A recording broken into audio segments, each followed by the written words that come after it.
AP CM Nara Chandrababu Naidu వయసు ప్రస్తుతం అక్షరాల 76 ఏళ్లు.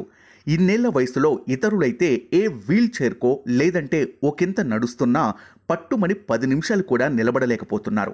అయితే చంద్రబాబు ఏకంగా 1:45 నిమిషాల పాటు ప్రసంగించి, అది కూడా నిలబడి మరీ ప్రసంగించి అందరినీ ఆశ్చర్యానికి గురిచేశారు. 1.45 గంటల సేపు ఆయన వేదిక మీద ఒకే చోట నిలబడి పవర్ పాయింట్ ప్రజెంటేషన్ ఇచ్చి ఈ తరం యువకులనే షాక్కు గురిచేశారు. కూటమి పాలన ఏడాది పూర్తి చేసుకున్న సందర్భాన్ని పురస్కరించుకొని అమరావతిలో ఏర్పాటు చేసిన సమావేశంలో ఈ ఘటన చోటు చేసుకుంది. ఈ కార్యక్రమానికి ఎమ్మెల్యేలు, ఎంపీలు, మంత్రులు, ఎమ్మెల్సీలు, రాష్ట్ర స్థాయి, జిల్లా స్థాయి అధికారులు పెద్ద సంఖ్యలో హాజరయ్యారు. ఈ సందర్భంగా తొలుత విద్యాశాఖ మంత్రి నారా లోకేష్, ఆ తర్వాత డిప్యూటీ సీఎం పవన్ కళ్యాణ్ మాట్లాడారు. ఆ తర్వాత మైక్ అందుకున్న చంద్రబాబు నాన్ స్టాప్గా 1.45 గంటల పాటు తన పవర్ పాయింట్ ప్రజెంటేషన్ను కొనసాగించారు.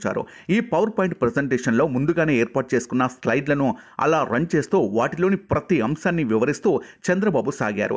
ఈ సందర్భంగా చంద్రబాబు ప్రజెంటేషన్ను చూస్తుంటే ఆ స్లైడ్లన్నింటినీ చంద్రబాబే రూపొందించుకున్నారేమో అనే భావన కూడా కలగక మానదు.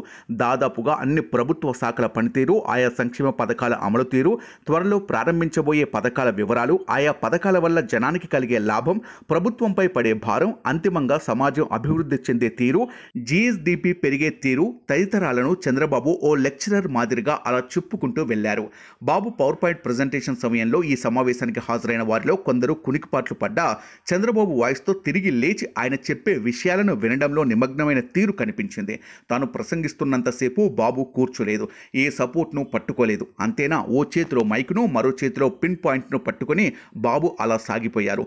ఈ తరహా ప్రసంగాలకు బాబు తన తలకు అమర్చుకునే స్పీకర్ను వాడతారు, కానీ ఎందుకనో ఈ సభలో మాత్రం ఆయన చేతి మైకునే వినియోగించారు.